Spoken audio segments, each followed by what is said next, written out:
Am I going to burn in hell forever? Am I going to heaven just because I'm Christian or Muslim or Jewish? Am I going to just cease to exist because I believe in science? This is what we're going to be talking about. The possibilities of what our afterlife may hold for us. My name is Ever, and this is the meaning of life.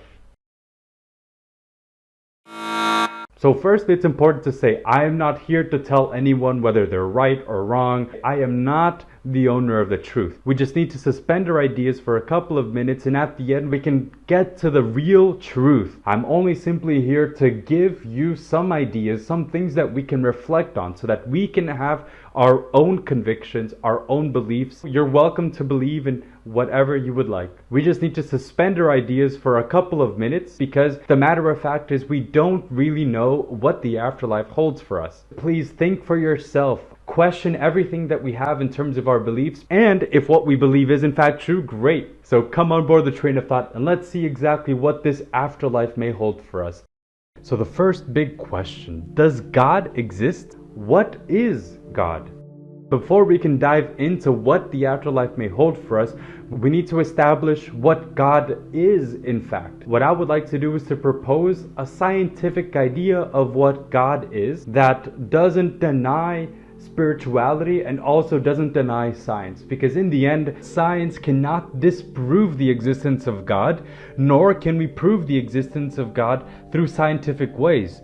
God is immaterial. Science can only prove that which is material, but we all hold within ourselves instinctively the idea of God. In fact, throughout human history, God has taken many faces, and this is something important that we consider, at least to start. So a lot of people can name God either Yahweh or Allah or the universe or destiny, and God can take many forms. Also consider that psychologically speaking, we have two types of people out there. People that want to hold absolute control of their lives and think that I am the only one that is in control of my life and my destiny. They refuse to believe that God even exists or that a higher power exists. And on the other side of the spectrum, we have people that relinquish their responsibilities and blame everything on God or to destiny. And this is also something that's false, because we can also decide in our lives.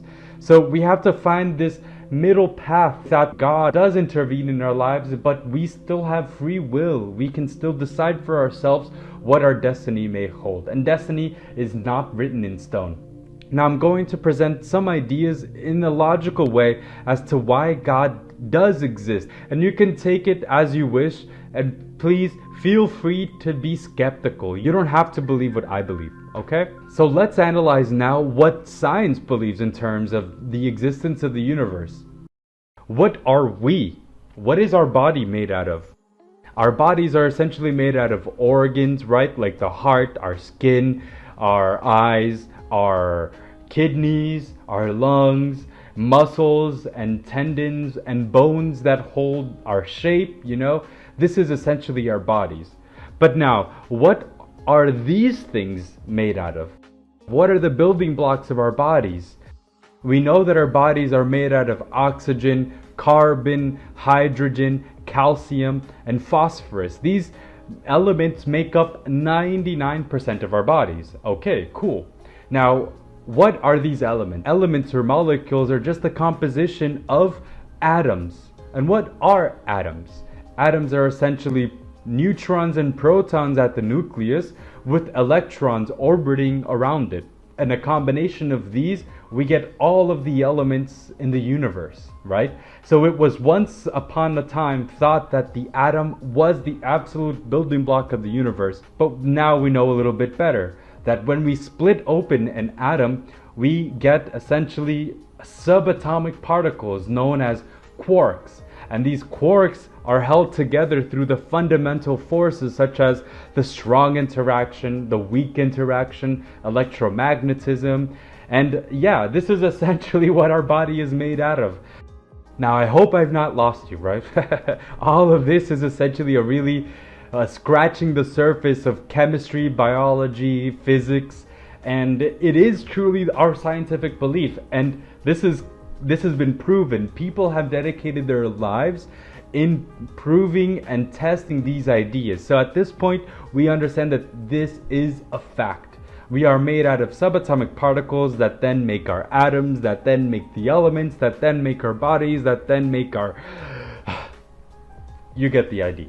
Now, the next question that we can ask is, where do these atoms come from? Where do all these subatomic particles come from? Well, Neil deGrasse Tyson puts it very beautifully. The atoms of our bodies are traceable to the stars that manufactured them in their cores. These stars exploded and spread their enriched guts, these enriched ingredients, across our galaxy billions of years ago. For this reason, we are biologically connected to everyone in the world. We are chemically connected to all molecules on Earth. And we are atomically connected to all atoms in the universe. We are not figuratively, but literally star stuff.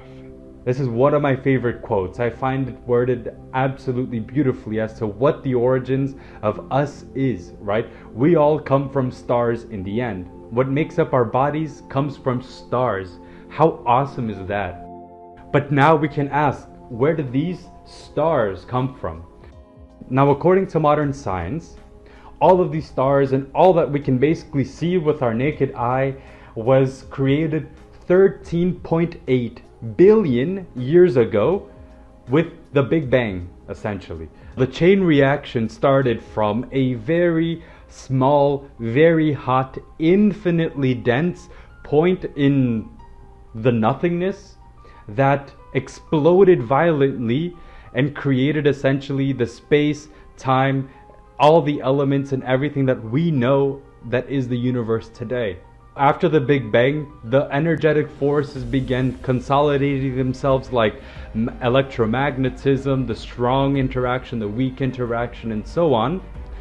And then subatomic particles came into the picture, and still the universe was very hot, that these subatomic particles started joining together, then making neutrons and protons, and they started accumulating, and then we get the first ancient molecules, which were hydrogen and helium, which is the most basic element in the universe. Now, hydrogen and helium started accumulating together with gravity and perhaps dark matter, which we don't yet understand completely. And then we start getting nebulae and clouds in space, and we start getting galaxies, and then all of these elements start clumping together in such a dense way that they start creating heat, becoming hotter and hotter and more dense, eventually becoming stars. And these stars are the factories of the universe. They create atomic fusion, the chemistry of life. And then in these stars, these elements continue joining heavier and heavier at a time, accumulating more protons, more neutrons. Now let's think about our sun first of all. Our sun that gives life to Earth is in fact just one star of 100 billion stars in the Milky Way. That is 100,000 times more than 1 million. That's 1 billion stars in just our galaxy alone.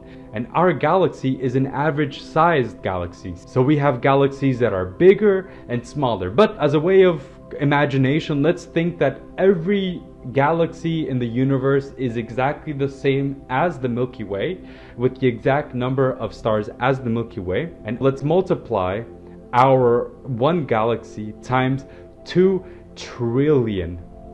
That's right, 2 trillion. That is about 2,000 billion, or 2 million times a million.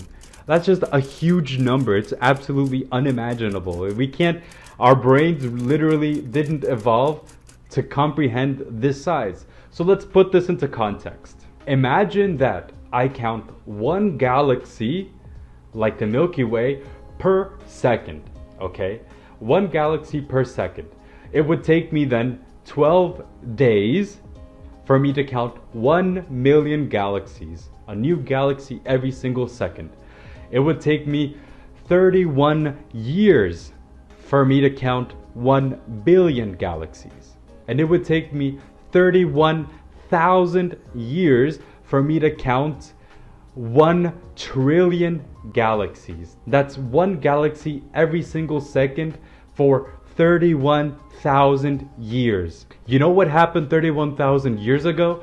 I'm pretty sure we were still in the Ice Age, but we've not yet counted every single galaxy of the universe. So it would take us about 63,420 years of counting one new galaxy every single second for me to count all of the galaxies in the observable universe.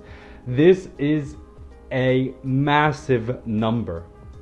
And this massive universe that we know today came from a single hot, dense point in space. But science up to today has not been able to discover what happened before the Big Bang. And this, my friends, is where I make my first major assumption. I sincerely believe that God was what started this chain reaction. God was what started the Big Bang. I don't think that God is this bearded man up in the sky, sitting on a cloud, just, thinking about life and all that stuff. God is this really big, massive, unfathomable entity that created the universe. And this is a humble idea, because the matter of fact is we all hold within us instinctively this idea of there being a higher power is something that we can all share. What isn't humble is for me to think that God doesn't exist at all. So why can't there be a cause for the Big Bang? According to the Spirits book by Allan Kardec, the high-ordered spirits give us precisely this indication as to what God is. So Allan Kardec asks, what is God? And the high-ordered spirits answer, God is the supreme intelligence, the first cause of all things, or the first cause of all causes. In no way does this go against any scientific ideas or evolution. In fact, science has not been able to prove what caused the Big Bang. So it's a reasonable assumption that we can make that God was what caused the Big Bang, considering that science can't prove it. Science agrees that for there to be an effect, we have to have a cause, right? If I see a ball moving, most likely somebody kicked it. If an apple falls from a tree, most likely it's because gravity and the apple's weight was greater than the tree's strength of holding it. Let's say that one day science does find what caused the Big Bang. Great. But then what was the cause of that? And if we discover the origins of that, well then what caused that? We can end up doing this constantly until we truly find the origin, the first cause of all of these subsequent chain reactions, of all these subsequent causes. This is, my friends, what I propose is God, at least materially speaking. I feel a lot of conviction with this is that God and science are one in the same thing. Ever since humans began thinking for themselves and had consciousness of themselves, we have always wondered about a higher power or a God out there. Science is a tool that God has given us for us to discover the properties of the universe and the truth of the universe. Just like religion has been trying to do that as well for our earlier history when we didn't have any scientific foundation. Before we thought that the stars themselves were gods. Now we know a little bit better. But science is just a tool that God has given us to discover the truth and the properties of the universe. Now, up until now, we've only talked about God in a material sense. Now, let's talk about what is God philosophically speaking. Now, out of respect of many ideas here, I'm not going to refer to God as a he or a she. I'm going to refer to an it, because God is immaterial. God is neither a man nor a woman. God is this source energy of the universe. You can literally call God as our father, our mother, the universe, destiny, what have you. And among all religions, there is either this idea of a supreme God, or monotheistic religions, or in pantheistic religions where we have a hierarchy of gods where the one at the top is the most powerful, and this is the one that we're talking about here. God is described as having practically supreme or perfect qualities in all that he is. So firstly, God is eternal. or without a beginning. Because if he had a beginning, that means before it, whether something created God or God came out of nothing, there was already something prior to God. Hence, God would not be this supreme being. So God is eternal. God is immutable. Or God doesn't change, because God is perfect in all of its qualities. If God changed or evolved in any way, that means that by definition it would have been imperfect, requiring change. So God is eternal and unchanging. God is immaterial. That is, the characteristics of God is very different from our material universe. The fact is, everything in the material universe suffers change, suffers evolution, whether it be the galaxies or planets or culture, humans, everything suffers some sort of change materially speaking. But God that is not changing is immaterial. God is one, that is, God is singular. Because if there were other gods of equal strength, then that means that there would be no unification of the universe. There would be no unified design in the universe. And it would also take the supremeness out of God. Now, because God is one, God is all-powerful. That is, He is the most powerful entity in the universe. If there was an entity of equal power or greater power, then God Himself would then not be God by definition. And last, but definitely not least, God is supremely good and just. That is, God is supreme love and fairness as well.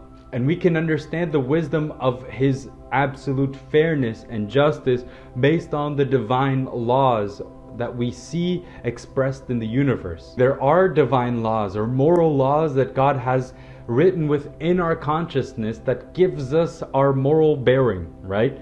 So these moral laws or the divine laws are written in the Spirit's book as well, and I'm just going to touch briefly upon them. So these divine laws can be divided into 10 different sections just to help us out, sort of like the 10 commandments, but they can always be subdivided further. So there's no real definitive number of these divine laws, but let's talk about these for a second. So we have the law of worship, the law of labor, the law of reproduction, the law of preservation, the law of destruction, the law of society, the law of progress, the law of equality, the law of freedom, and then the law of justice, love, and charity. Now, because these divisions aren't absolute, we can have one last or final law that sort of sums all of these previous laws up, and that is the law of moral perfection, which basically is what leads us into an explanation of what happens to us when we die. So if God is this grand entity, this grand being, would He have asked Christians or Muslims or Jews or atheists about how it should regulate the universe? The obvious answer is no. God would not have asked us mere humans how the universe should be regulated. God existed long before the earth was even formed.